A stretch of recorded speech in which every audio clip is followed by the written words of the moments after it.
حتیٰ کہ اب یہ ایک لوگ کہتے ہیں کہ سیاست ہوتی ہے ایسے، اس میں اصول اور وعدے خلافیاں عام بات ہوتی ہے، اس میں دھوکے دینا عام بات ہوتی ہے۔ نہیں، ہمیں سیاست، قائد اعظم کی سیاست اپنانی ہے اور ہمیں یہ روش ترک کرنی ہوگی کہ جب ہم ہارنے لگے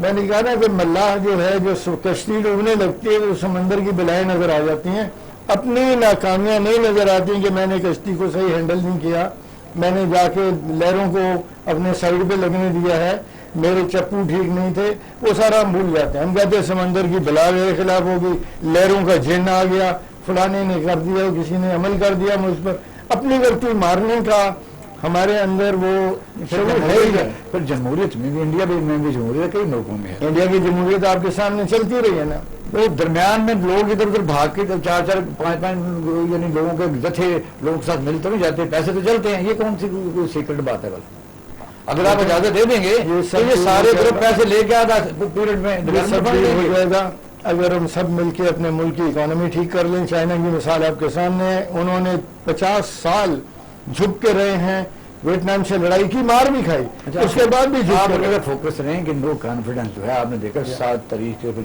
14 سے پھر 21 سے 25 سے پھر آگے 31، اب یہ ہے کہ کیا یہ جو طریقہ کار ہے، ظاہر 14 دن تو کبھی کے گزر چکے ہیں، اس وقت بھی آپ کو امید ہے کہ نو کانفیڈنس میں امید کرتے ہیں کہ پارلیمنٹ سپریم کورٹ کے بھی نوٹس میں ہے، سپریم کورٹ میں ریفرنسز بھی گئے ہوئے ہیں، تو ہماری امید اور دعا یہی ہے کہ نو کانفیڈنس کا مرحلہ جو ہے یہ آئین کے مطابق طے ہو جائے، اور طے ہو گیا تو میرا خیال ہے کوئی بہتر صورتحال نکل آئے گی۔ اگر حکومت جیت جاتی ہے تب بھی اچھی بات ہے، شاید کوئی آگے اسٹیبلٹی ہمیں ملے، اگر یہ ہارتے ہیں تو پھر ہار کو خوش دلی سے قبول کریں اور دوسروں کو کوئی حکومت بنائیں۔ یہ ہمارا یہ سنڈروم ہے، ان کو پھر ذرا بریک کی طرف ہم جا رہے ہیں تاکہ وہ بھی جا کر سکیں۔ ناظرین، ہم شارٹ بریک کے بعد آپ کی خدمت میں حاضر ہوتے ہیں۔ ہمارے ساتھ پروگرام دیکھ رہے ہیں پاکستان ٹوڈے۔ منظور ملک صاحب، کاروبار کے متعلق آپ بہت زیادہ سجیشن دیتے رہتے ہیں کہ امپورٹ کے متعلق ڈیفیسٹ فائنانسنگ ہونا کیا چاہیے، ڈسکریشنری پاورز نہیں ہونی چاہیے، وہ لوگ کو چل رہے دینا چاہیے۔ بھائی چلے گا تو تب آپ کی باتیں لوگ مانیں گے کہ جب یہ ملک میں کوئی اسٹیبلٹی آئے گی۔ یہ کیا ملک میں جمہوریت ہے؟ کیا ایسی جمہوریت جو ہے اس کو گلے لگائے رکھنا چاہیے کہ بھائی جتھے بنے ہوئے 5-5 6 بندوں کو ایسی بارگیننگ کرتے ہیں کہ آپ کے سامنے صبح پنجاب میں، اب سندھ میں ایم جو ہے وہ کہہ رہی ہے کہ ہمیں گورنرشپ دو، اور شپنگ اینڈ جو ہے بہت بڑا ایک کمپنیوں کا وہاں ان کو منسٹری دے دی جائے، لوٹ مار کے لیے ہمیں حصہ دیا جائے، تو کب تک چلے گا ایسا؟ مجھے بتائیے سر۔ یہ ہمیشہ چلتا رہے گا اگر ہم نے وہ اپنے نظام کو ایڈریس نہ کیا۔ دیکھیں، آپ نے آئین کو رکھا ہوا ایک سائڈ پہ، اس سے آپ نے نکالی ہے پالیسی مجھے اختیار دیتی ہے کہ جو وقت کے مطابق میں بہتر سمجھوں میں کر لوں، تو کانسٹیٹیوشن تو آپریٹو ہی نہیں ہوتا پرنسپلی۔ اور یہ جو ہے نا، جو ابھی کہہ رہے ہیں جی پیسے لیے ہیں، یہ کچھ ماڑے ہوں گے جو کو کسی نے کچھ تھوڑا بہت لے لیا ہوگا۔ اصل چیز ہے ٹرانسفر پوسٹنگ، اصل چیز ہے وسائل کے اوپر، ریسورس کے اوپر اپنا بندہ بٹھانا۔ دیکھیں، یہ پولیٹیکل جو گیمز ہیں، یہ ساری اکنامک کے شارٹ فال کی وجہ سے آپ کے ملک میں صرف 2 کلاسز ہیں، ایک پروٹوکول کلاس ہے اور ایک مجبور کلاس ہے۔ آپ نے سب کو بلاک کر کے جب ان کو راستہ دینا ہے تو آپ کہتے ہیں کیا بات ہے یار، انہوں نے بڑی ترقی کی ہے، ان کا بڑا کمال مائنڈ ہے۔ یہ اس قابل بھی نہیں ہے کہ اچھی انڈسٹری، اچھی مشینری، اچھی ٹیکنالوجی لگا سکیں اور لگا کے چلا سکیں۔ اس کے لیے ہمارے ملک میں آپ دیکھیں دن بدن آپ کے اچھے ایکشنز کی وجہ سے بھی غربت بڑھتی ہے۔ وہ غربت کیوں بڑھتی ہے؟ آپ کے لا سپورٹ کرتے ہیں ان لوگوں کو جو جتھے کے طور پہ سروائیول میں ہیں۔ تو جب یہ پارلیمنٹ میں بھی یہ چیزیں ہوتی ہیں تو اس کی بنیادی وجہ جو ہم نے دیکھی ہے، ہمارے ہی دوست ہیں، ہم نے دیکھا ہے کہ وہ اپنے اختیارات اور پروٹوکول کے سٹیٹس کے لیے نکلتا ہے، ڈانگ مارچ ہوتا ہے تو ہمارا اسٹاک ایکسچینج بیٹھ جاتا ہے، ڈالر کا ریٹ بڑھ جاتا ہے۔ سر، اسٹاک ایکسچینج تو آپ کے ملک کی انڈسٹری کی نمائندگی 2-3% زیادہ کرتا ہی نہیں ہے۔ اچھا، دیکھیں، اصل آپ کی جو انڈسٹری ہے وہ کاٹیج انڈسٹری ہے، اصل انڈسٹری جو ہے وہ ڈے ٹو ڈے ورکر ہے، آپ کی جو کیپیسٹی بلڈنگ کے لوگ ہیں، ادارے ہیں، وہ ہیں 100 انڈیکس کے اوپر آپ نے انڈسٹری ڈالی۔ حکومت کوئی سکون سے کام نہیں کرے گی تو کون سی پالیسی؟ تو حکومت کو چھوٹا کر دینا۔ حکومت کیوں ہر کام میں کرنا چاہتی ہے؟ حکومت کا سائز گورننس پہ لے کے جائیں۔ دیکھیں، ہمیں اب ایک چیز کو چینج کرنا پڑے گا. آج حکمران نہیں ہونے چاہیے, آج گڈ مینیجرز چاہیے, کیونکہ وہ مجھ سے, میں قانونی نظام میں نہیں رہتا, مجھے گڈ مینیجر چاہیے جو چیزوں کو مینیج کریں اور سب کے لیے ایکولی بیس کریں. اس سسٹم کے تحت ایسا ممکن ہے؟ سر اس سسٹم کو پھر اٹھا کے باہر پھینک دینا, پھر کیوں آپ کا برین ڈرین ہو رہا ہے, پھر آپ کے یہاں پیسہ کیوں کم ہوتا ہے, بلیک میلنگ کرتی ہے, میں آپ کا فلسفہ کامیاب ہو سکتا ہے. سر آپ دیکھیے کہ جتنے لوگ آج اس ملک کی تقدیر کے فیصلے کر رہے ہیں ان کی اولادیں کہاں پہ, اس کا مطلب ہے کہ وہ خود جانتے ہیں کہ یہاں وہ صرف اپنے مفادات کے لیے بیٹھے ہوئے ہیں. آج دیکھ لیں کہ ان کی انٹرنیشنل ریلیشن شپ کہاں پہ. تو جب آپ نے یہ چیزیں نہیں دیکھیں گے تو صرف ہمیں یہ نہیں سوچنا چاہیے کہ جی نظام کیا چل رہا ہے, ہمیں دیکھنا چاہیے کہ ہمیں کیا نظام چاہیے اس ملک کو چلانے کے لیے اور ہم اس کو کیسے کمپلائنس کر سکتے ہیں. اگر ہم نہیں کریں گے تو آج بھی رو رہے ہیں, کل بھی روئیں گے. ڈاکٹر کیا صاحب, کیونکہ ہم تو جو کانفیڈنس اور پنجاب میں ایک بہت بڑی تبدیلی, ہم ایک نیا بندہ بدل جائے, ہم تھوڑا سا خوش ہو جاتے ہیں, پتہ نہیں چلتا کہ نظام تو پھر وہی ہے جیسا ڈاکٹر کہا ہے ملک صاحب نے. اب نو کانفیڈنس فیڈرل گورنمنٹ میں آپ کے سامنے عمران خان کے خلاف ہے اور بڑے اس پر پوری توجہ اپوزیشن دے رہی ہے. اس پر مبینہ طور پر اربوں روپے بھی باہر سے آئے ہیں, مبینہ طور پر 20-20 کروڑ ریٹ بھی لگے ہیں, اور یہ سچ ہے کہ سندھ ہاؤس پہ میریٹ اور سارا چاگا مانگا ٹور ہو رہا ہے. ان حالات میں کیسے سروائیو ملک کر سکتا ہے؟ آپ اکانومسٹ ہیں تو عمران خان تو کہتا ہے یہ 28% ایکسپورٹ بڑھ گئی ہے, ہمارا جو ہے اس وقت ریزرو بھی بہت زیادہ ہے, سرکولر ڈیٹ بھی ہم نے کوئی کام کیا ہے, ریزرو اور جو جس کو آپ تجارتی خسارہ کہتے ہیں اس کو میٹ اپ کر رہے ہیں.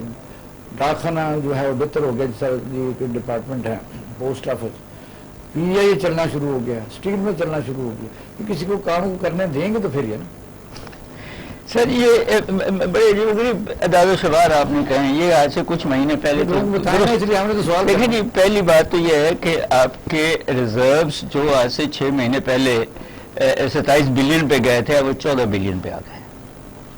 آپ کا سرکل ڈیٹ جہاں کہ آپ نے پیسے دیے 2 دفعہ ان کمپنیوں کو, وہ پھر بڑھ گیا ہے. اب تو گیس کا سرکل ڈیٹ بھی آ گیا ہے. آپ کی جو قرضے ہیں اندرونی اور بیرونی, وہ ڈالر کا ریٹ بڑھنے سے تو نہیں ہوا؟ نہیں, اس کی وجہ سے ڈالر کا ریٹ بڑھا ہے. میں آتا ہوں اس کی طرف. آپ کے قرضے جو ہیں وہ 87% جی ڈی پی کا پہنچ چکے ہیں. قرضہ پاکستان پر کتنا ہے؟ کیونکہ سر 3 ٹریلین جب آپ کی جی ڈی پی ہے اور 90% اس کا قرضہ ہوگا تو وہ کہیں نہ کہیں 2.5 بلین. کتنا قرضہ دینا ہے؟ کیونکہ 9.5 دیکھیں, دینا تو ایسے ہے, قسطوں میں ہے. دینا تو یہاں کہیں 11 سے 15 بلین ڈالر دینا ہے, اس سے زیادہ نہیں دینا. مگر زیادہ نہیں ہے. نہیں, اور زیادہ جو ہے وہ اندرونی قرضہ ہے جو آپ کام کرتے ہیں اور پھر کہتے ہیں اگلے سال لے لینا. ان دی کانٹیکسٹ بات یہ ہے جی کہ اصل بات وہ ہیں جو ملک صاحب نے بھی کہیں اور بریگیڈیئر صاحب نے بھی کہیں کہ آپ جو چھوٹے بزنس مین ہیں ان کو تو کوئی مراتے نہیں دیتے. آپ اپنے دوستوں کو مراتے دے دیتے ہیں, پھر وہ ناراض ہو جاتے ہیں کیونکہ جب پتہ لگتا ہے کہ وہ سبسڈیز لے گئے. سے کیا مراد ہے سر؟ ایس ایم ایز جن کو ہم کہتے ہیں, اسمال اینڈ میڈیم انٹرپرائزز, ان کو ایکسپورٹیبل نہیں بنایا ہوا ہے, ان کی کوالٹی کنٹرول نہیں رکھا ہوا ہے. امپلائمنٹ انہوں نے جنریٹ کرنی ہے. آپ کے پاس نہ لیبر جو ہے وہ اسکلڈ ہے, نہ لینڈس پروڈکٹیو ہے, نہ ہی آپ کے پاس ٹیکنالوجی اور فائنینشیل کیپٹل ہے, اور انٹرپرینورز بھی آپ کے جو ہیں وہ انٹرنیشنلی لنک نہیں ہیں, سوائے یہ ٹیکسٹائل کے اور شاید چاول کے. اب جو ایشوز ہیں وہ اگین آپ مثال, میں ایک عجیب و غریب قسم کی مثال دینے لگا ہوں آپ کو. اکنامک سروے یہ کہتا ہے جو پچھلا آیا تھا کہ پرائمری کلاس میں 28.8 کہیں 29 ملین بچے داخل ہوئے تھے, جن میں سے 45% لڑکیاں تھیں. میٹرک میں 2.8 ملین داخل ہوئے, جن میں سے 45% لڑکیاں تھیں. تو سوال پیدا ہوتا ہے کہ وہ جو 28-29 ملین پرائمری میں گئے تھے وہ کدھر گئے ہیں؟ جب وہ میٹرک نہیں کریں گے, کوئی 27 ملین بچے میٹرک تک نہیں پہنچے, تو آپ چاہتے ہیں ترقی؟ ترقی یہ ہوتی ہے کہ آپ کے پاس کہیں کہ 27-28 سے اس کی ریزن ہے جی جو بھی ریزن, یہی ہے کمزوری آپ کی پروونشل اور فیڈرل گورنمنٹس کی. صرف خرچہ نہیں ہے، آپ تو اسکول ہی نہیں ہے، آپ نے اپ گریڈ ہی نہیں کیے ہوئے، آپ کے پاس سندھ میں کتنے 8,500 اسکول بند کیے باقاعدہ جی، بٹ یہ بھی تو گورنمنٹ کی کوتاہی ہے نا، پرائیویٹ سیکٹر کو دے دینے سے تو 1600 لڑکیوں کے اسکول بند کیے. جو اسکول ہیں یا سلیبس ہے وہ آپ کو ماڈرن ٹیکنالوجی تک نہیں پہنچا سکتا. سو اکانومی آپ کی جو ہے وہ ان لوازمات پہ پڑی ہے. آپ کی جو اپر لوگوں کو ٹریکشن دینے کے لیے بھی تو اگر آپ اسکلڈ کہتے ہیں کہ ٹیکنیکل انسٹیٹیوٹ کھولے جائیں. نہیں انسٹیٹیوٹ صرف نہیں کھولے، میں کہتا ہوں کہ ٹیکنیکل کلاسز مین اسٹریم میں ہونی چاہیے. یہی میں کہنے والا تھا. اگر مثلاً ایک آدمی کہتا ہے جی آپ کے کہنے پر مان جاتا ہے کہ وہ کارپینٹر بن جاتا ہے، وہ کہتا ہے کہ میں ساری عمر کام کرتا رہا ہوں، مجھے تو سرکاری دفتر چاہیے جہاں مجھے پیسے زیادہ ملیں. میں یہیں آ رہا ہوں. جن ملکوں کی آپ مثالیں دیتے ہیں نا ویسٹ میں، وہ مشکل کام کو زیادہ پیسے دیتے ہیں اور سرکاری افسر کو ریلیٹیولی کم پیسے ملتے ہیں تاکہ لوگ وہ مشکل کام کریں. ہم مشکل کام کو ذلیل بھی کرتے ہیں، ہم اس کو اوے بھی کہتے ہیں، ہم اس کو اس کے پوری اجرت بھی نہیں دیتے، ہم اسے کام بھی لیتے ہیں اور پھر نہ وہ سارے ہم نے جو لیبر لاز میں ڈالے ہوئے پورے نہیں کرتے.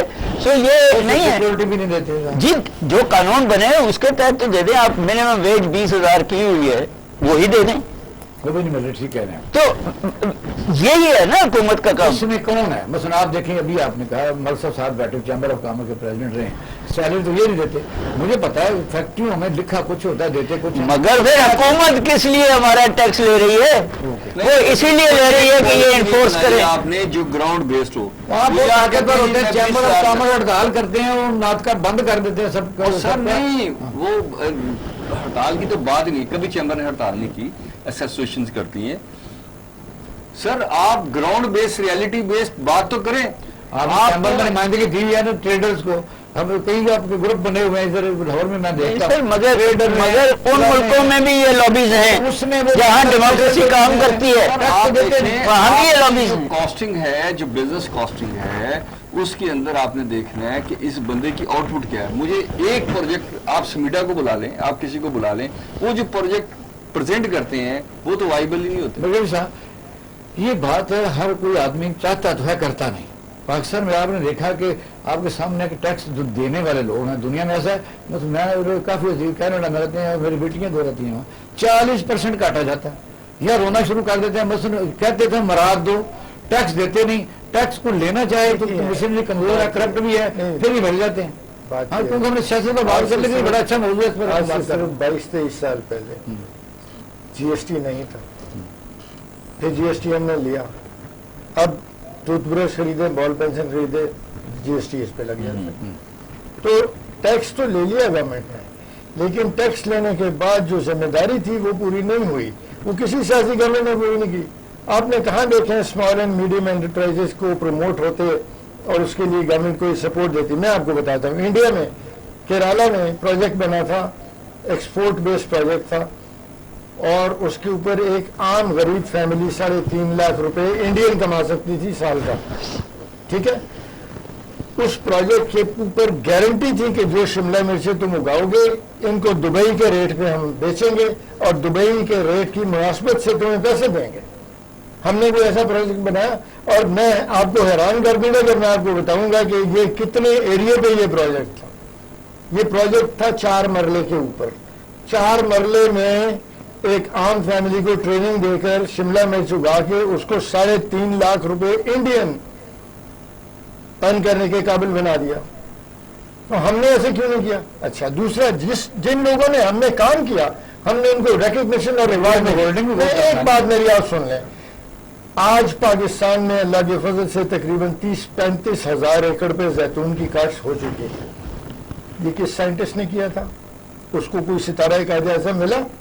اس کو کوئی ستارہ پاکستان، نشان پاکستان، ہلال پاکستان ملا؟ نہیں. اس کا نام سنا کسی نے؟ ہم 4 پاکستانی بیٹھے ہیں، کسی کو اس کا نام پتہ ہے؟ وہ خاموش مجاہد ہے نا. اور خاموش مجاہدوں کو تو ہم لفٹ ہی نہیں کراتے.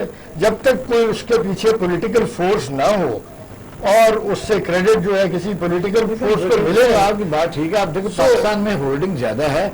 کسی کے پاس کچھ بھی نہیں ہے. پاکستان انڈیا میں آپ کو پتا 12.5 انڈیا نے پہلے دن ختم کر دی جاگیرداری ہم نے نہیں کی. ہم نے پہلے یہ ہے مین تکلفاً بات کی لیکن گراؤنڈ پہ نہیں کی.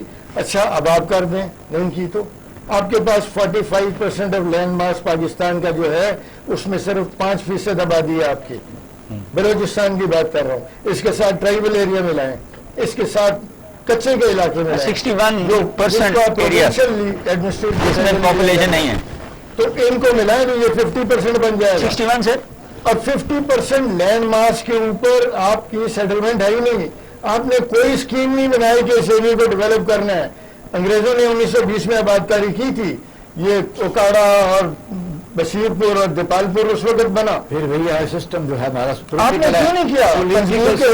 آپ نے آباد کیا سسٹم بلوچستان میں سندھ میں ان زمیندار جو بڑے بڑے ہیں ان میں آپ سمجھتے ہیں کہ بھئی آدمی عام آدمی جائے کاشتکار. اگر انڈیا ایک شام میں یہ کام کر سکتا تھا 47 میں تو ہم کیوں نہیں کر سکے؟ آپ اب کر لیں, چلیں ہمت دکھائیں. آپ کو پرابلم ہے کہ آپ کی سیاست کا محور ہی یہ لوگ ہیں. آپ کی سیاست کا محور جاگیردار جتنی بڑی پراپرٹی رکھ سکتے بڑی بیماریاں ہیں.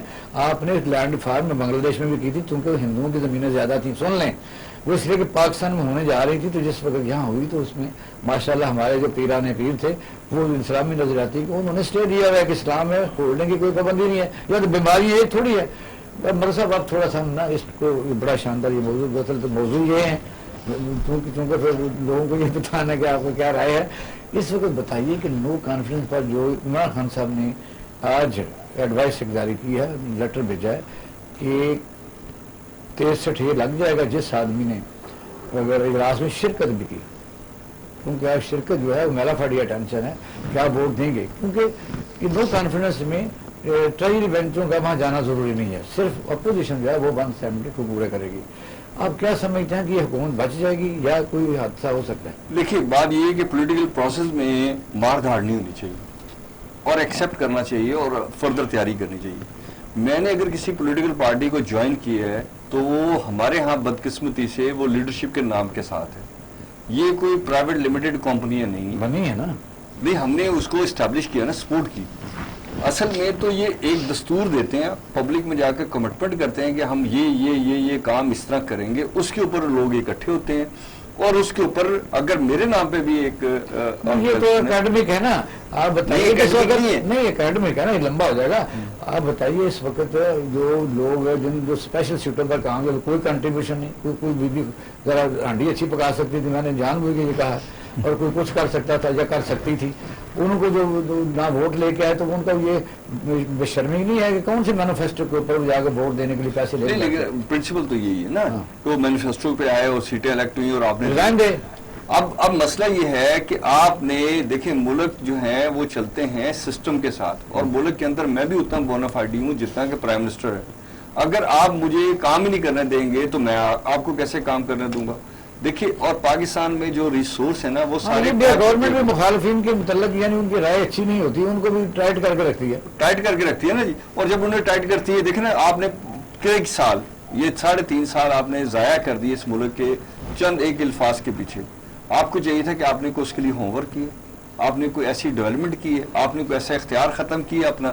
سب سے بڑا اس ملک کا مسئلہ یہ ہے کہ جب میں اس سیٹ پہ جاتا ہوں تو مجھے اختیارات اور چاہیے ہوتے ہیں, حالانکہ اختیارات کو آپ نے کم کرنا تھا اور پبلک کو واپس کرنے تھے, کیونکہ وہ نظام آپ نے کالونیے سے لے کے اور مارشل لا کے دور سے لے کے اور وہ سارا آپ نے عمران خان جو یہ اپنا مینیفیسٹو لے کے آیا تھا, جب انہوں نے ایسے چھوٹے چھوٹے گروپ بنا کے کمپرومائز ہو جانا تھا تو تبدیلی کیسے آتی؟ سر کمپرومائز کی بات ہی نہیں ہے, یہ تو پالیسی کا میٹر ہے. آج آپ کہیں کہ آپ کی ڈسکریشن, پھر وہی بات آ جائے گی, آپ ڈسکریشن نہیں کریں گے, آپ لا کے تحت کام کریں گے تو آدھی چیزیں تو چھوٹے گروپ ہیں, مسلم کاف لیگ ہے, MQM ہے, BAP ہے, اب ان کے مطالبہ مانگتے جینون تو نہیں نا سر, مانگتے کیا ہیں آپ آپریٹ کریں تو جینون ہے.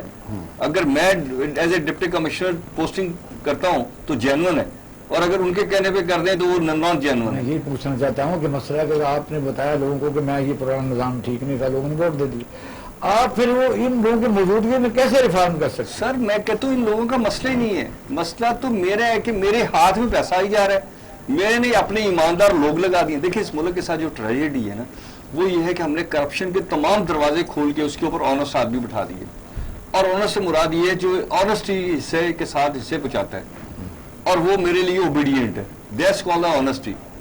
آنیسٹی تو برین کی چاہیے تھی, اسٹیبلشمنٹ کی چاہیے تھی. بتائیے میرا یہ خیال ہے سر, آپ کا جو سوال ہے اس پہ, میرا یہ خیال ہے کہ فیڈرل گورنمنٹ تو بچ جائے گی, مگر یہ جو ہیں ابھی ہمارے اسپیکر صاحب جو چیف منسٹر بننے چلے ہیں یہ ہٹ جائیں گے. کیسے سر بات یہ ہے کہ ان کو آپ کی بات کی, انہوں نے کہا کہ نون لیگ جی ان کو نون لیگ کی نہیں ہے, نون لیگ کا تو ووٹ نہیں ملے گا نا, پیپلز پارٹی کے ووٹ پہ تھے, وہی نہیں ملے گا. تو پنجاب میں تو یہ ہٹ جائیں گے. فیڈرل میرا خیال ہے کہ وہ علیم خان جو ہے یا جہانگیر ترین ان کے ساتھ مل جاتی تھا, بڑے عہدے دینے والے ہوتے ہیں. نہیں سر, علیم خان تو ان کے حق میں نہیں ہے پرویز الہی کے. کوئی کیا پتا, وہ تو پھر ایک اور بات ہے جو رات کے ٹھیک 12:30 بجے پرویز علی جہاں بیٹھ کے کہہ کے رواج رکھے جناب جو کہیں کریں گے, تو صبح 9:30 بجے یا 10 بجے وہاں چلے گئے. تو میں حیران ہوں سر, یہ ہمیشہ ہوتا رہا. سر دیکھیں اب ہر بندے کا ایک کردار ہے, تو میں یہی کہہ رہا ہوں نا کہ ابھی ووٹ آف کانفیڈنس لینا ہے نا انہوں نے, تو وہ تو نہیں ملتا. مگر فیڈرل میں عمران خان صاحب جیت جائیں. اگر الائز ایک دفعہ الائز بن گئے, لوگوں کو اچھی امیدیں تھیں کہ یہ ایک بڑی پارٹی آ گئی ہے, الائز مل کے حکومت بن گئی ہے. نہیں, اب حکومت بن ہم گئی ہے. پہلے دن سے پہلے جب سے یہ آئے ایک ہی بات پہ بحث کر رہے ہیں کہ یہ سب اپنے مفاد کے لیے کام کر رہے ہیں, ملک کے مفاد کے لیے نہیں کر رہے. اس پہ تو ہم نے فیصلہ کر لیا ہے نا. جی بالکل. تو اس کے بعد آپ کا سوال تو بنتا ہی نہیں ہے. میرا یہ ہے کہ میں عوام کو ہم نے یہ بتانا ہے کہ میرے 10 ممبر ہیں, میں نے اسپیکر بھی بن گیا, میں نے 1-2 منسٹر بھی اور سیکٹری بھی لگا لیے, اور میرے کہنے پر مختلف ڈسٹرکٹ میرے حوالے ہو گئے. ایک سوال آپ سے کر لوں. میں تو پھر ان کا ایسا بندہ بن گیا کہ ان کی سینٹ دے کے میں سینٹ کے الیکشن میں پیپلز پارٹی کو کوئی سیٹ لینے دی تھی پرویز الہی نے, یا بھی جو سینٹ کے الیکشن میں نون لیگ کے ساتھ مل کے پی ٹی آئی کو ملا کے ساری سیٹیں پی ٹی آئی اور نون لیگ میں انہی پرویز الہی صاحب نے بانٹ دی تھی. تو زرداری صاحب پھر اس کی باتوں میں آ گئے, یہ کیسے ممکن ہے؟ اچھا ہاں, سوال یہ ہے آپ کا. میں نے پرسوں ڈاکٹر صاحب کو بریش تک جانا ہے, پرسوں میں دیکھا کہ سارے اس سسٹم میں جو اس وقت چل رہا ہے, اس میں جو ونر ہے یا جو کہتا کچھ ہے کر وہ کچھ ہو رہا ہے, آخر کا پتہ چلے گا کہ ایکچوئل ایک آدمی تھا جس نے مسلم لیگ نون کو تباہ برباد کیا, اور وہ ایسا گڑی خراب اس میں لے گیا. اور بلوچستان بار ریپیٹ کرتا ہوں, بلوچستان میں اس نے مرضی سے نون لیگ حکومت گئے پی ٹی اے کے ساتھ مل کے. اب بھی کہیں ایسا تو نہیں ہے کہ جو بظاہر نظر آتا ہے کہ پی ڈی ایم بنی ہوئی ہے نون لیگ کے ساتھ, ایکچوئل جو زرداری صاحب ہیں وہ سارے کام تو پی ٹی آئی کے کر رہے ہیں. سر پہلی بات, جب پرائم منسٹر کا الیکشن ہوا تھا تو پیپلز پارٹی نے ووٹ نہیں دیا تھا. پریزیڈنٹ کا الیکشن ہوا تھا تو پیپلز پارٹی نے ووٹ نہیں دیا تھا. اسمبلی کے جو اسپیکر ہیں اس کا وہ تو پیپلز پارٹی. اور یہ جو کل کی تقریر میں عمران خان صاحب نے بھٹو کی تقریر کی ہیں, تو آپ کا کیا خیال ہے پیپلز پارٹی کدھر جائے گی؟ میں تو ویسے پہلے دن کنوینس ہو وزیر صاحب, یہ ایسا نقطہ ڈسکشن میں ہے کیونکہ میں جب ایز اے اچھا وزیر صاحب, میں نے سوال آپ سے یہ کرنا تھا کہ ہم نے بریک کی طرف جانا ہے. یہی سوال جو ابھی ہم ڈسکس کرتے ہیں اس سے بات چیت کا یعنی پھر آغاز کریں گے. ناظرین اب ہم لیتے ہیں چھوٹا سا بریک, ہمارے ساتھ رہیے گا.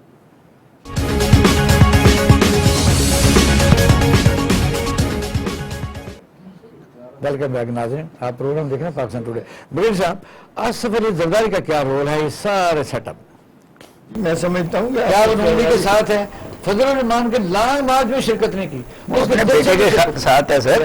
اب دیکھیں یہ سیاست کسی کے ساتھ چال بازیاں ہیں, اور وہ ان چال بازیوں میں طاق ہیں. انہوں نے گولیاں نہیں, کچی گولیاں نہیں کھیلی. نون کو سمجھ نہیں لیتے. میرا خیال ہے کہ اب یہ ایک ایسی سٹیج ہے کہ دونوں پارٹیوں کا مفاد ایک ساتھ آیا ہے. اب اس میں کون جو ہے وہ دوسرے کو چال بازی سے پچھاڑ دیتا ہے, یہ آپ دیکھیں گے آگے جا کیا ہوتا ہے. ہماری سیاست میں. لیکن میں سمجھتا ہوں کہ جو بھی یہ جو ڈاکٹر صاحب کا نو کانفیڈنس، مجھے تو پہلے دن سے تھا نو کانفیڈنس کی پوری آگ جلائی جائے گی.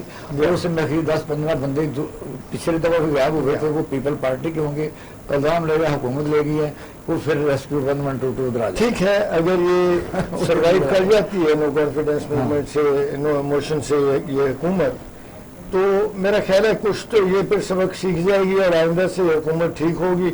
اور اگر نہیں سیکھے گی تو پھر چین سے حکومت نہیں کر سکے، پھر پرابلمس ہوں گے.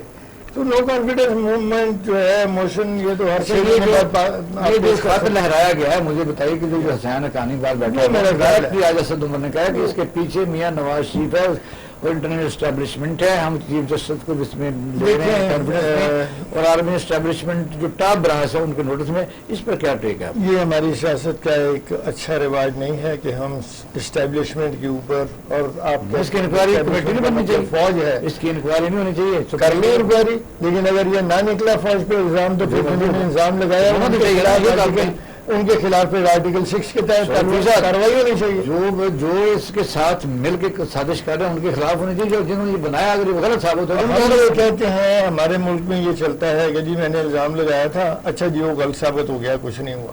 یہ کام آپ ڈیولپ ورلڈ میں کریں. اگر دیکھا اگر آپ نے الزام لگایا آپ کو لینے کے دینے پڑ جائیں گے. اگر تانے بانے جو ہیں مجھے بتائیے، OIC کی میٹنگ ہو رہی تھی، 23 مارچ تھا، اسی دوران لانگ مارچ اور نو کانفیڈنس شروع ہوا.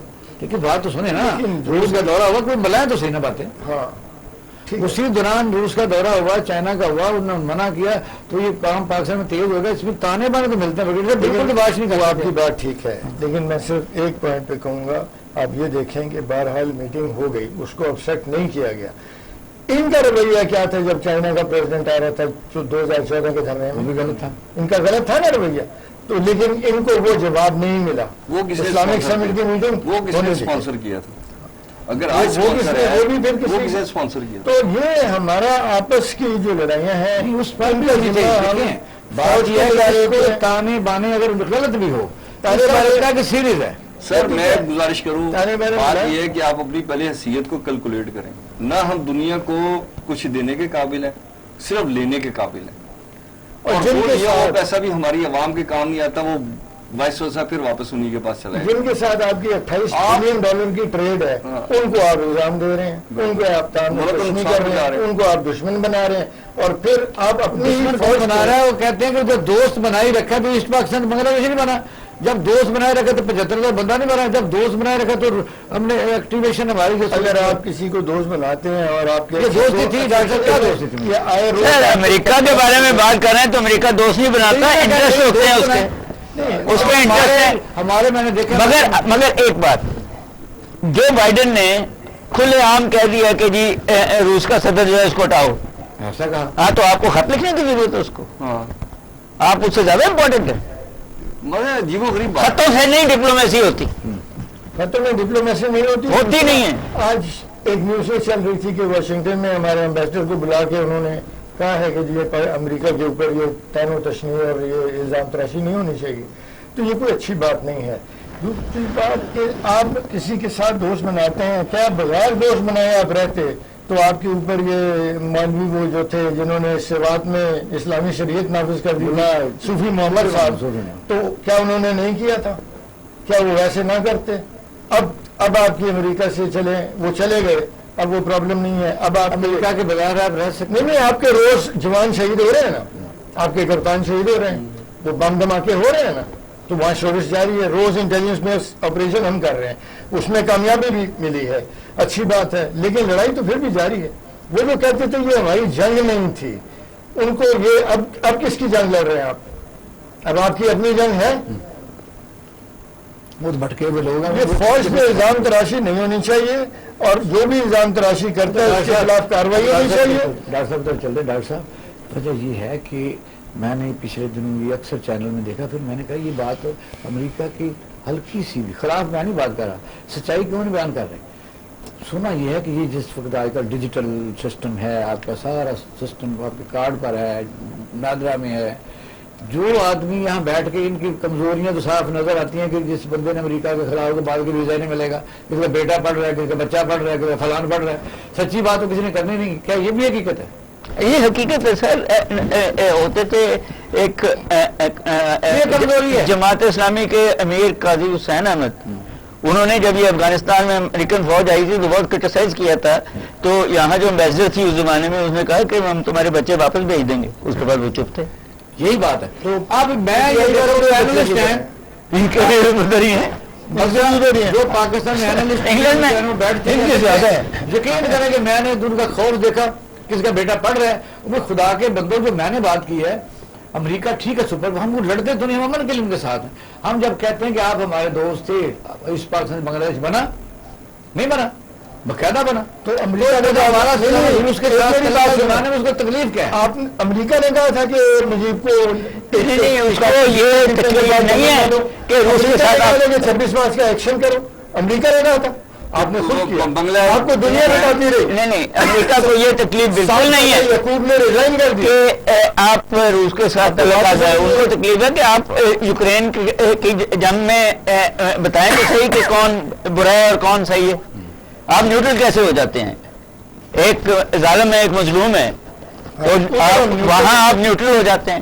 آپ یہ تو بتا دیں نا کہ آپ کے لحاظ سے ظالم کون ہے اور مظلوم کون ہے، اور تو کوئی وہ نہیں کہہ رہے. چیز یہ ہے کہ ہمارے حکمرانوں کی بھی کیپیسٹی بلڈنگ نہیں، وہ کسی پروسیس کے بغیر سیدھے اوپر آگے ہوئے ہیں. اپنی غلطیاں جو ہیں وہ ماننی نہیں اور دوسروں باہر الزام دیتے ہیں. اکانومی کا پتہ ہے نہ انہیں گراؤنڈ بیسڈ. اچھا، مجھے کو حکومت نہ بنانے دینا. لاسٹ میں نے کنکلوڈ کرنا ہے بریگیڈیئر صاحب آپ سے ون لائن کہ پرویز علی سکسیڈ کر جائے گا، کیونکہ اس وقت پنجاب میں بہت بڑا صوبہ ہے. میرے تو وہ گرائی ہیں، میں بھی گجرات کا ہوں، میں تو کہوں گا کہ وہ سکسیڈ کر جائے، لیکن لگتا مشکل ہے. نہیں سر، پنجاب میں وہ سکسیڈ نہیں کر سکتا.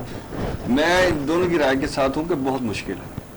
بہت شکریہ، پینل کا شکریہ ادا کرتے ہیں. ناظرین، آپ نے پروگرام دیکھا اور سنا. اصل مسائل کچھ ہو رہے ہیں کیونکہ یہ پروگرام میں کرنا پڑتا ہے کہ سیاست کا یہ جو برا حال ہے پاکستان میں، کیا کس ڈرٹی قسم کی سیاست ہے. لیکن اصل مسئلہ معاشیات کا ہے، اکانومی کا ہے، بےروزگاری کا ہے. بےروزگاری کی وجہ سے ملک کے معاشرے کے انتشار کا ہے، ڈکیتی، چوری، بھوک اور ننگ اور تعلیم، یہ صحت، یہ ہیں ہمارے مسائل. ہمارے ساتھ منظور ملک صاحب اس طرح بات کرتے رہتے ہیں، دکھ کا اظہار کرتے رہتے ہیں. ڈاکٹر کیسر سلم صاحب ہیں، بریگیڈیئر لیاقت طور صاحب ہیں. مسائل کچھ اور ہیں. یہ جو بونے قسم کی تبدیلیاں ہیں یہ تو ہمارے مسئلے نہیں ہیں. انشاءاللہ تعالیٰ اسی پر ہی غور کرنا چاہیے. جب تک پاکستان سکلڈ کے لحاظ سے پاکستان آگے نہیں جائے گا یا چھوٹی انڈسٹری کو ترقی نہیں دی جائے گی، بےروزگاری ختم نہیں کی جائے گی، تو کیسے پاکستان ترقی کرے گا اور کیسے امن قائم ہوگا. اپنا ڈالے کھانا کا خیال رکھیے گا. پاکستان زندہ باد.